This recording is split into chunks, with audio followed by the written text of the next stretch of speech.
Kenapa teman kita menjauh? Kenapa saudara kita menghindar?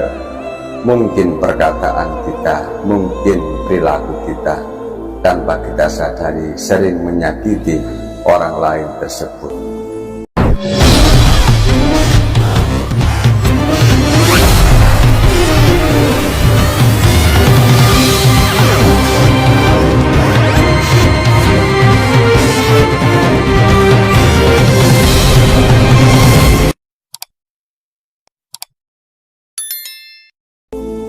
Jamaah rahimakumullah, tanpa kita sadari di dalam diri ini sering muncul kemaksiatan-kemaksiatan yang sering kita lakukan, yang sering kita kerjakan setiap harinya.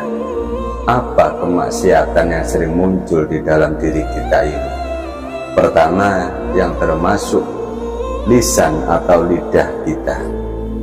Lisan kita, lidah kita tanpa kita sadari sering buat mencaci maki orang lain. Bahkan lisan ini sering mencaci maki sesama muslim, bahkan sesama mukmin. Dan sering lisan ini mengatakan setiap perkataannya yang keluar dari mulutnya sering menyakiti hatinya orang lain. Siapapun dia, baik kepada tetangganya, temannya, istrinya, anaknya, bahkan sekeliling kita, bahkan kepada orang tua kita, bahkan kepada guru kita, kita sering mengumpat, mengeluarkan kalimat yang tidak etis, yang tidak baik. Jamaah rahimakumullah, Baginda Rasul Shallallahu Alaihi Wasallam memberikan nasihat peringatan kepada kita. Sibabul muslim fusukun, mencaci maki seorang muslim adalah kefasikan. Mencaci maki sesama manusia, sesama muslim, terlebih mukmin, itu adalah suatu kefasikan, keburukan bagi kita semua.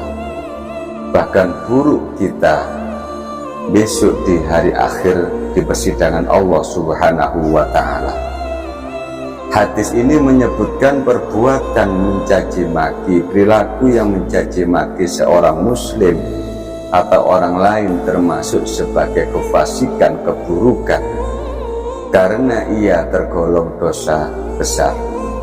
Sedangkan melaknat artinya adalah mencaci maki orang lain serta mendoakan, mengumpat agar dijauhkan dari kebaikan, serta mendoakan orang lain dengan kejelekan, termasuk mendoakan orang lain supaya jauh dari rahmat Allah Subhanahu wa Ta'ala. Jamaah rahimakumullah, kadang kita sering melaknat orang lain karena kita tidak senang kepada perilakunya atau bentuknya. Kita tidak sadari lisan ini melaknat, dan melaknat itu kepada orang lain termasuk lisan ini membawa kesalahan, kefatalan, dosa yang besar. Baginda Rasul Shallallahu Alaihi Wasallam juga menegaskan la'nul mu'min kaqatslihi, melaknat seorang mukmin itu serupa dengan membunuhnya. Kita melaknat orang mukmin, mengumpat orang mukmin, mengumpat orang lain, itu besar hukumannya sama dengan membunuh orang tanpa sebab kebaikan. Apa sebab kebaikan? Mungkin ada peperangan jihad fisabilillah, atau kita membela diri dari pemerampokan. Tapi membunuh orang tanpa sebab kebaikan, maka laknat Allah lah yang akan menimpa kita semua. Jamaah rahimakumullah, mencaci maki dan melaknat saudara sesama muslim, sesama mukmin bukanlah sifat seorang mukmin yang sempurna imannya. Bagaimana Rasul Shallallahu Alaihi Wasallam sudah menasihati kepada kita semua, laisal mu'min fit-ta'an walal la'ani walal fahish walal badi. Seorang mukmin yang sempurna imannya bukanlah seorang pencaci maki, pelaknat, bukan pula seorang berkata keji atau kotor. Kalau memang orang mukmin mengaku iman kepada Allah Subhanahu wa ta'ala, maka kita bisa menjaga lisan ini jangan sampai gampang menyakiti orang lain, baik berbentuk lisan atau tangan kita sendiri. Jamaah rahimakumullah, inna syarrun nas man tarakahun nas aw wada'ahun nas ittaqa'u fahushihi. Sesungguhnya termasuk manusia yang buruk adalah seorang yang ditinggalkan orang lain, seseorang yang ditinggalkan orang lain karena takut akan perkataan keji dan kotornya. Banyak orang ditinggal teman-temannya, ditinggal saudaranya karena lisannya, karena perkataannya sangat menyakitkan kepada orang lain tersebut. Mungkin kita tidak sadar kenapa kita ditinggalkan, kenapa teman kita menjauh, kenapa saudara kita menghindar. Mungkin perkataan kita, mungkin perilaku kita tanpa kita sadari sering menyakiti orang lain tersebut. Jamaah rahimakumullah, sebaiknya mukmin yang baik adalah seorang mukmin yang memberikan keselamatan baik dari gangguan lisannya atau tangannya. Mukmin yang baik tidak gampang menyakiti dari lisannya atau tangannya. Bagaimana Rasul Shallallahu Alaihi Wasallam sudah menegaskan di dalam hadisnya, al-muslimu man salimal muslimun min lisanihi wa yadihi. Muslim yang sempurna imannya adalah seorang yang muslim lainnya memberikan selamat dari gangguan baik lidahnya, memberikan keselamatan baik dari lidahnya maupun dari tangannya. Tidak gampang mengganggunya kalau bisa memberinya atau menolongnya.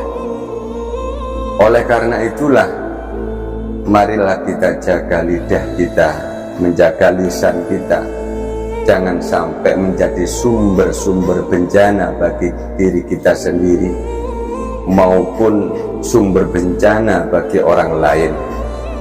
Lidah atau lisan ini bisa menjadi bencana bagi diri sendiri karena jika tidak berhati-hati, tidak bisa menjaga dengan ucapan-ucapan yang haram dan mengandung dosa-dosa yang keluar dari lidah ini yang gampang menyakiti, menyinggung orang lain.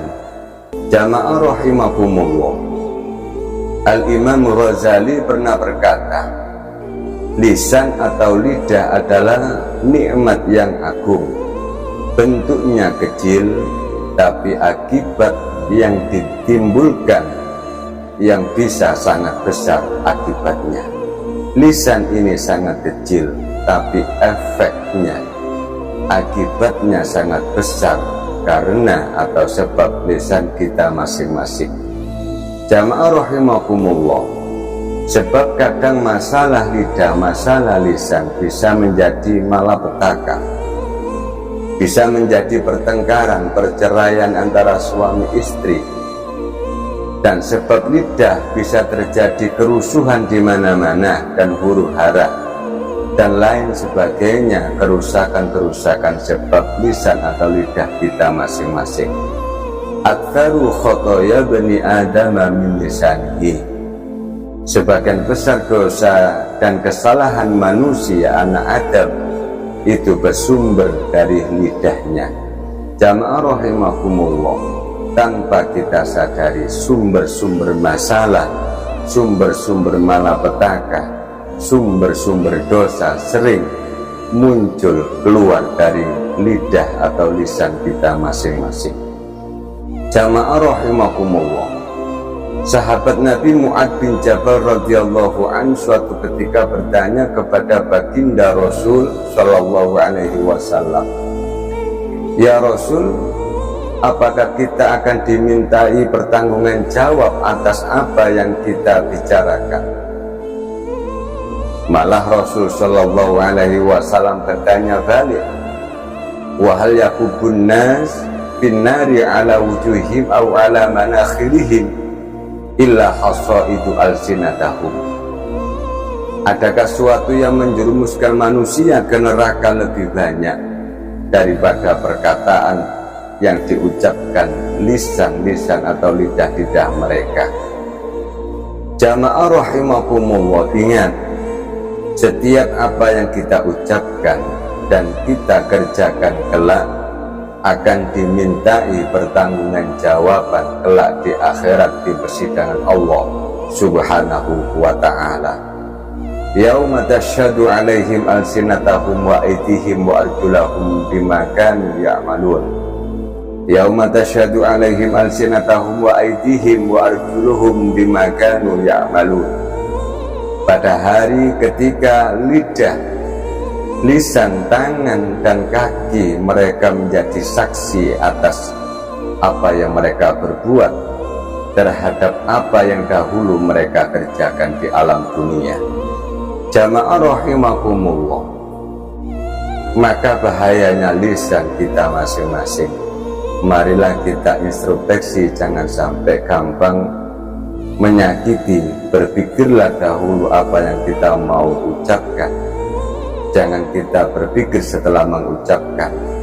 Jangan sampai lisan ini gampang menyakiti, menyinggung perasaan orang lain, apalagi kepada orang tua kita yang melahirkan kita, apalagi kepada guru-guru kita yang menuntun kita di dunia maupun akhirat. Kadang kita tidak sadar sering mengumpat kepada orang tua, bahkan kepada guru kita yang memberikan tuntunan kepada kita. Kita malah berani mengumpat di balik layar, bahkan terang-terangan di depan gurunya. Inilah yang menjadikan malapetaka. Sebagian ulama soleh pernah memberikan jawaban. Qalu, orang-orang soleh berkata, mangqala li syaikhihi, barang siapa yang berkata kepada gurunya, atau kalimat yang lain, mangqala li abihi, barang siapa yang berkata kepada orang tuanya atau gurunya, lima, kenapa? Kenapa? Bahasa lima kenapa ini ya protesnya anak kepada orang tua, protesnya santri kepada gurunya, mungkin protes sinis, memandang sinis kepada gurunya, memandang orang tuanya karena tidak sepaham, setujuan kepada anak-anaknya atau murid-muridnya.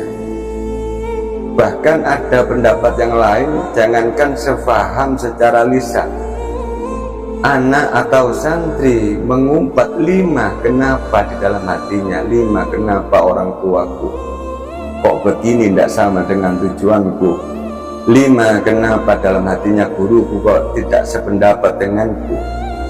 Ini pun kata ulama-ulama soleh, lam yuflih abadah, maka murid tersebut, murid seperti ini, anak seperti ini tidak akan mendapatkan kebahagiaan selamanya, abadan. Na'udzubillah summa na'udzubillah. Mudah-mudahan kita semua diberikan suatu tuntunan keselamatan, hidayah oleh Allah dan keberkahan hidup kita. Dan semua pecinta YouTube, channel YouTube Santri Embongan Official ini mendapatkan atau diberikan oleh Allah Subhanahu wa ta'ala hidup yang barokah, hidup yang selamat dunia maupun akhirat. Amin amin ya rabbal alamin. Salam Santri Embongan Official. Assalamualaikum warahmatullahi wabarakatuh.